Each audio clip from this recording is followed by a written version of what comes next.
자, 오늘 말씀은 누가 모든 것을 가진 자인가? 라는 질문을 가지고 한번 나눠보려고 하는데요. 누가 모든 것을 가진 자일까요? 자, 교회에 갑자기 스님이 나와서 당황하셨죠? 네, 이분은 법정 스님이세요. 법정 스님은 종교를 떠나서 아주 존경받는 어른이셨죠.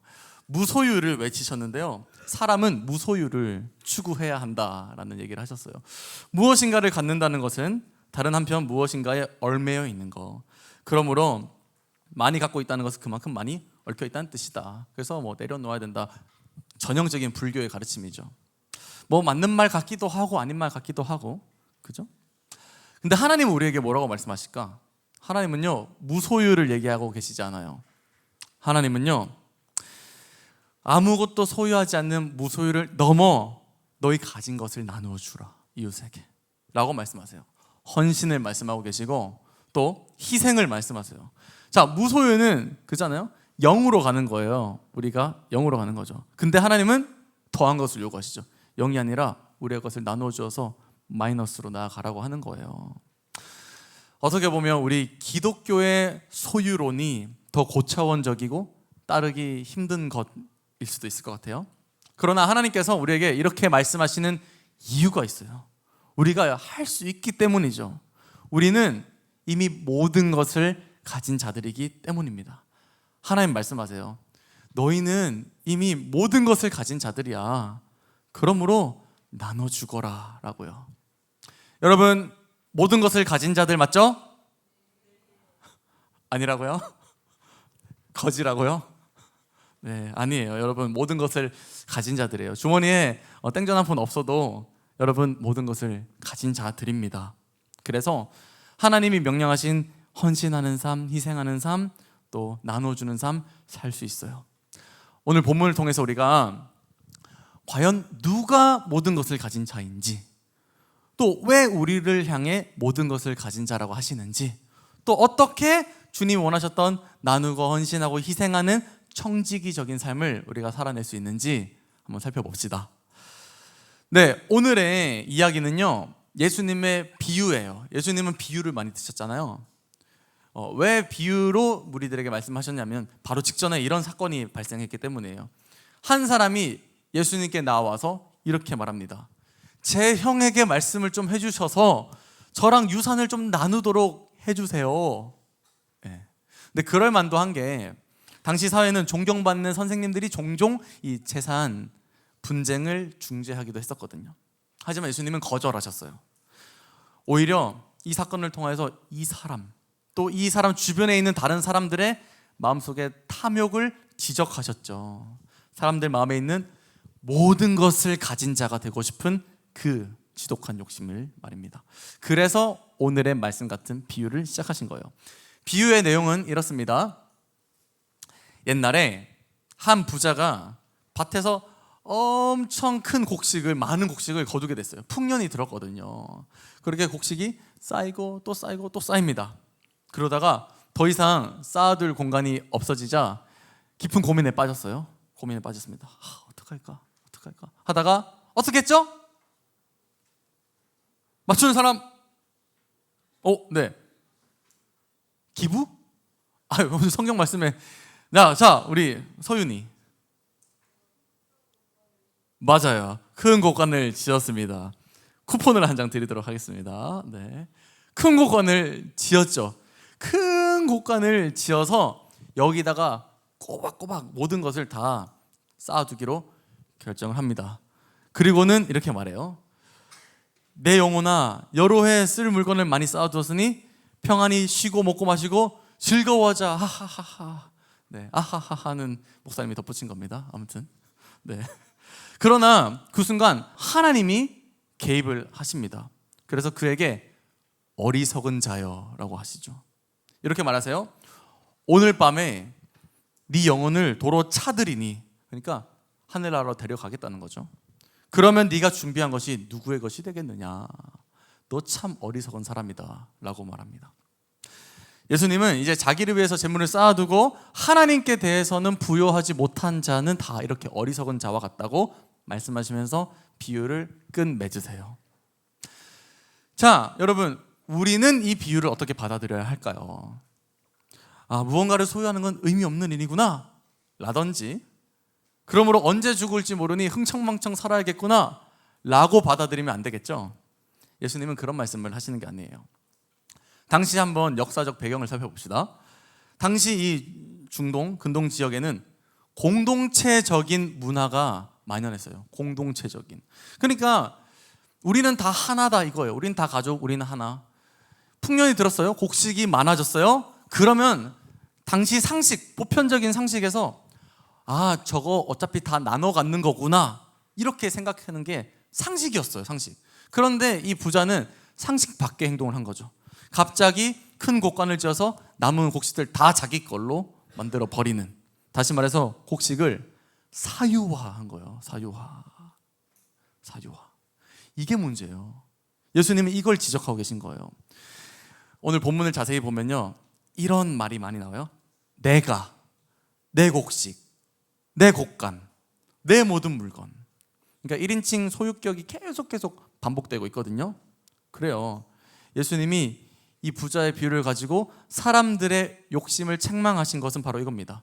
재산의 사유화. 그리고 이 재산을요, 사유화해서 결국 스스로 모든 것을 가진 자가 되려는 그 마음, 그것을 지적한 거예요. 세상 대부분 사람들이 이런 스탠스를 취합니다. 자기의 소유, 더불어 남의 몫까지도 다 사유화해서 모든 것을 가진 자가 되려고 하죠. 이게 이 세상에 만연한 풍조예요. 왜 그러냐면 바로 19절, 오늘 본문 19절처럼 생각하기 때문이에요. 우리 19절 다 같이 소리내서 크게 읽어보겠습니다. 시작.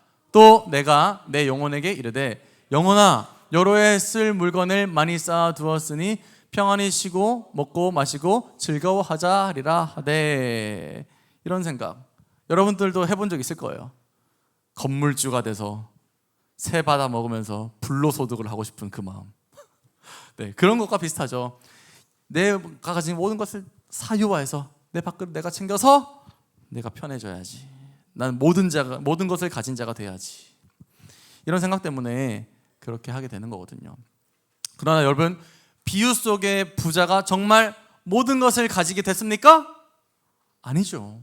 오히려 하나님이 부르셨을 때 하나도 가지지 못한 자가 되었습니다.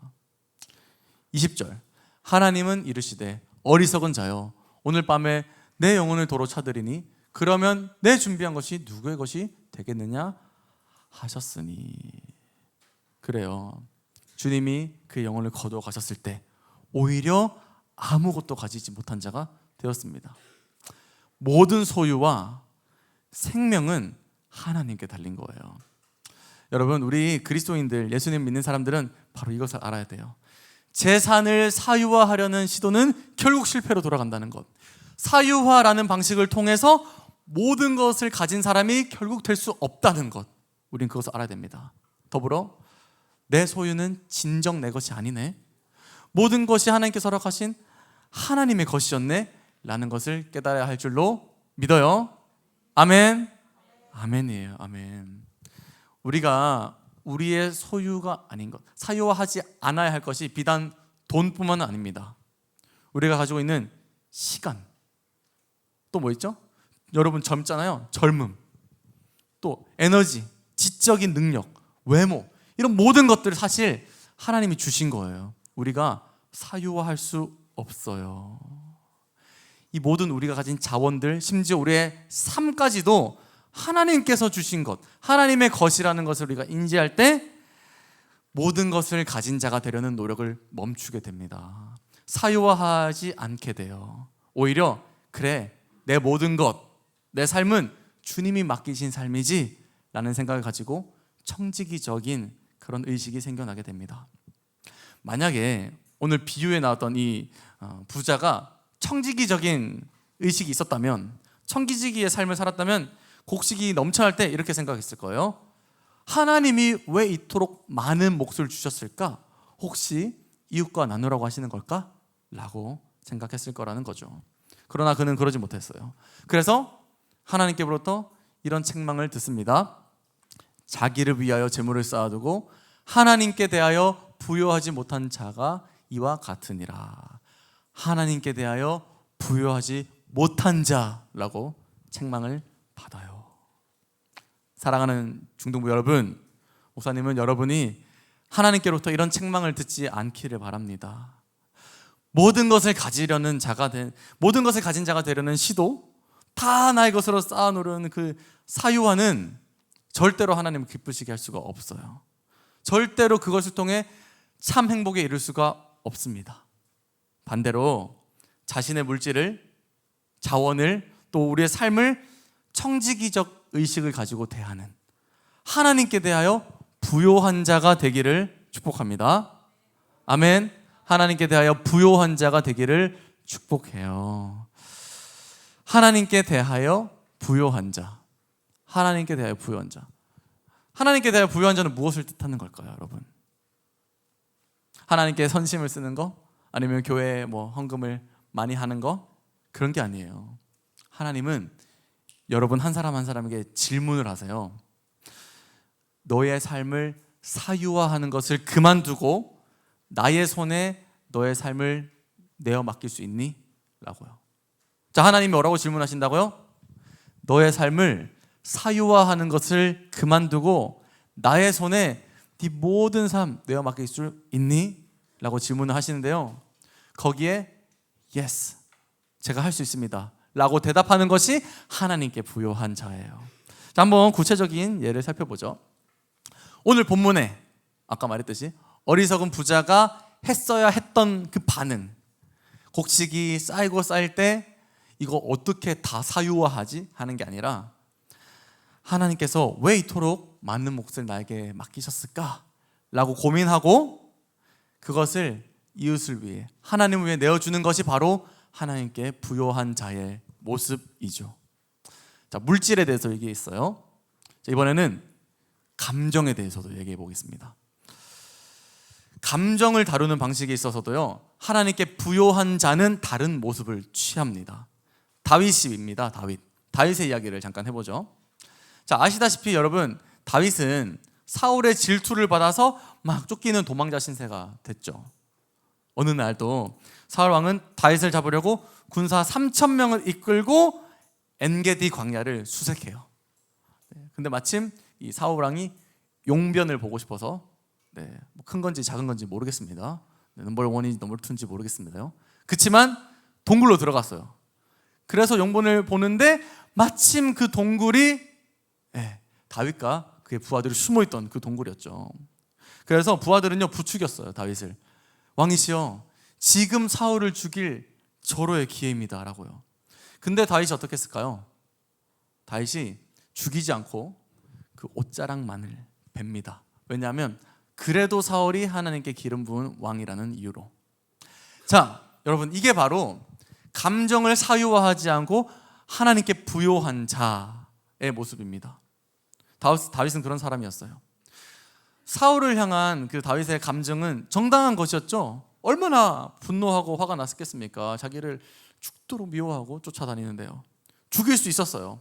그러나 그렇게 하지 않았습니다. 내 감정을 내가 사유화하지 않고 하나님께 내어 맡겨드렸거든요. 감정과 복수의 권리를 내 것이라고 주장하지 않았어요. 하나님께, 하나님이 원수 갚으시는 자이십니다 라고 하면서 하나님께 드렸죠. 하나님께 부요한 자의 모습입니다. 자, 또 하나, 생명까지도 사유화하지 않는 그런 분의 모습을 보여드릴게요. 우리 예수님은 자신의 생명마저도 자신의 것으로 사유화하지 않으셨어요. 여러분, 생명을 어떤 사람이 자기의 생명을 막 보존하려고 하고 이렇게 지키려고 하면 우리 그걸 자기의 생명을 사유화하네라고 욕합니까? 아니에요. 당연한 거예요. 생명을 지키려는 이 노력 자체를 우리가 사유화라고 심지어 부르지도 않는다고요. 그런데 우리 주님은 자신의 생명을 자신의 것이라 하지 않고 하나님께 내어 맡기셨죠. 우리를 위해 내어 주셨죠. 이 얼마나 하나님께 부요한 자의 모습입니까? 사랑하는 여러분, 목사님은 여러분이 하나님께 부요한 자가 되기를 간절히 바라요. 자신의 것을 내 것이라 하지 않고 하나님께 내어드릴 수 있는 그런 모습. 하나님은 지금도 기꺼이 나에게 내어달라고, 이웃에게 내어주라고 여러분에게 명령을 하고 계십니다. 우리 이 대답, 주님께 이 질문에 대해서 대답을 해야 돼요. 너의 삶을 사유하지 않고 이제 나의 손에 너의 삶을 내어 맡길 수 있겠니? 여러분 yes라고 대답하시겠습니까? 오, 멋져요. 멋집니다. 근데 쉽진 않을 거예요. 주저될 겁니다. 목사님도요, 그럴 때 많아요. 주님이 목사님의 것을 내어달라고 할 때 주저될 때가 많거든요. 그러나 결국에는 그래도 하나님께 내어드리고 순종을 하게 됩니다. 왜냐하면 목사님은 알고 있거든요. 이미 내가 모든 것을 가진 자인 것을요. 목사님 어때요? 모든 것을 가진 자 같나요? 더 많이 버는 것 같아요? 아닐걸? 네. 네. 근데 목사님 모든 것을 가진 자가 맞아요. 왜냐하면 목사님은 하나님의 자녀이기 때문에. 하나님의 소유가 목사님의 소유거든요. 원래 자녀의 소유는 아버지의 소유, 네, 같은 거예요. 여러분도 마찬가지입니다. 여러분도 하나님의 자녀이죠? 하나님 안에 속한 자들이죠? 네, 모든 것을 가진 자들입니다. 하나님이 그래서 여러분들에게 너 모든 것을 가진 자잖니 나눠줄 수 있다. 여러분, 하나님의 자녀이고 하나님 안에 살아가면 사유화가 왜 필요하겠어요? 그죠? 왜 굳이 사유화를 해요? 우리 아버지 것이 다 나의 것인데, 천지 만물을 창조하시고 가지고 계신 하나님의 것이 다 우리의 것인데, 우리가 하나님의 자녀라는 것, 하나님께 속하였다는 것을 알 때 비로소 하나님께 부여한 자의 삶, 청지기의 삶을 살게 되는 것입니다. 여러분, 누가 모든 것을 가진 자일까요? 내게 있는 모든 것, 남의 것까지 다 뺏어서 사유화해가지고 자신의 큰 곳간을 채운 사람? 아니에요. 그 사람은 머지않아 아무것도 가지지 못한 사람이 될 거예요. 하나님께 부여한 사람은요, 청지기적인 삶을 사는 사람, 하나님이 나의 주인이시며 나의 아버지라는 것을 믿고 그분의 자녀로 살아가는 사람이 바로 모든 것을 가진 사람입니다. 그래서 여러분, 이제 우리도 사유화하지 맙시다. 내 것을 내 것이라고, 또 남의 것까지도 내 것이라고 그렇게 하지 말고요, 남에게 줄 수 있는 그 틈을 한번 찾아봅시다. 하나님께 믿음으로 내어 맡길 수 있는 그런 사람이 됩시다. 하나님은 그것을 통해서 우리를 더 풍성하게 채워주실 것이고, 정말 우리가 땅의 곳간이 아니라 하늘의 곳간에 재물을 많이 쌓는 자로 세워주실 거예요. 여러분이 자녀된 삶을 살며 하나님께서 주신 그 은혜 나누면서 살아가는 그런 축복 있기를 간절히 바라겠습니다. 목사님의 한마디, 모든 것을 가진 자답게 그렇게 살아가기를 축복해요.